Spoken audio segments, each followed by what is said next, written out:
And starting the card off, we got Matheus Camilo and Slava Borschev. And Matheus, he's getting a fight here after a really bad fight week over in Abu Dhabi where he was going to fight Abdul Karim Al Sawadi, but Al Sawadi pulled out on weigh-in day. I believe Matheus Camilo had to make weight, or at least almost made weight, and flew across the world for that fight at a full fight camp.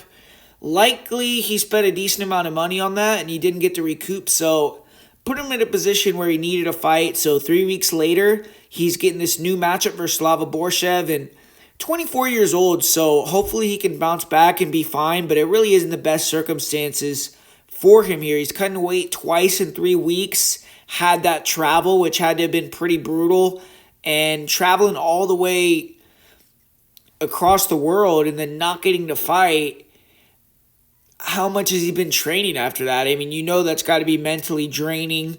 But the UFC is doing him a favor with the opponent, though, because they're giving him a fighter who's well-known, but 33 now with a lot of tread on the tires. He's taken this fight on short notice, but it's a very much must-win for Borschev. So he has a lot of pressure on his shoulders, and he's lost 3 of 4 fights. He's 0-2 so far in 2025, so he needs a win, and he still has technical stand-up, a lot of experience, so he's a test, and an elite striker. He has really good boxing.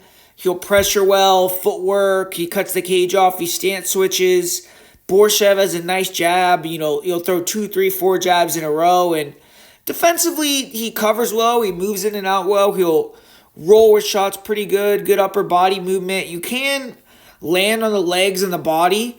He'll do a good job slipping shots, then ripping the body himself, but going to the legs, going to the body, and then eventually backing him to the fence and hitting him in the head where his punch resistance is a little bit less than it used to be is how you can get to him. Feigning the level change, come over to the top like a Chase Hooper as well is another way, but Slava has pretty good kicks as well, nice teeps.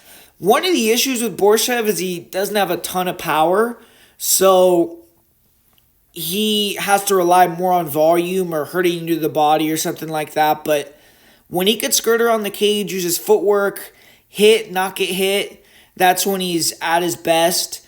And his conditioning is on point. He's pretty difficult to beat clearly in a stand-up fight, even against really good strikers like Nazim Sadykhov and stuff like that, Tom Nolan. He's given them a lot of trouble on the feet, made them wrestle him to beat him or get that draw. But Slava, he can't be taken down, and he won't quit. He is hard to submit. His last fight excluded, he's always shown an ability to kind of survive deep chokes.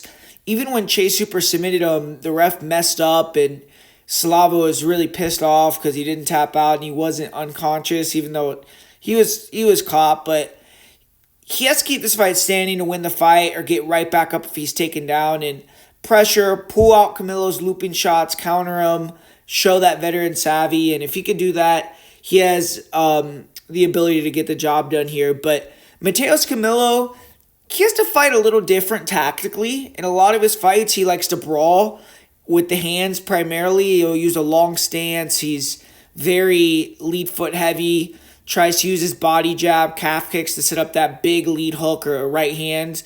And he has power, but for this fight, he has to close the distance. I think use more kicks and takedowns.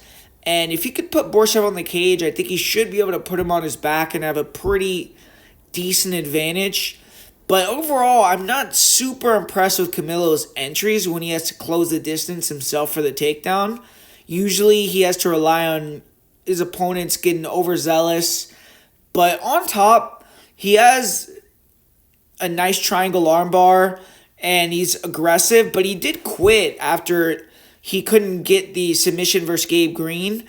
And if Camilo fights hard on the mat and he can't find that submission, he can break. He's been submitted 3 times, and he only has 2 submission wins himself. So historically, it's not like he's going out there and just getting a ton of submissions. Athletically, Camilo is a beast. He has a good head on his shoulders, so I do think that he could get better, but This is a hard matchup, but I think tough circumstances. So ultimately, I think this is a fight that Borschev gets the upset. It's 2 weight cuts, heavy travel for Camilo recently. On top of that, it's a totally different style of opponent than he was getting ready for in his original camp. And Slava is much better striking to me technically. And Camilo, if he just sits back and tries to throw body shots and counter, it's going to be hard for him to land. I think Slava's going to show levels if he can keep it standing and not get hit flush. Camilo isn't a great wrestler either, and I think Slava's ability to scramble and potentially survive a deep submission could get Camilo tired and, get Borschev the victory down the stretch. So I feel this should be closer to a pick'em. So Borschev at those odds at plus 145, I think would be the side there in this matchup. So personally, I'm going to predict that Slava Borschev gets the victory here.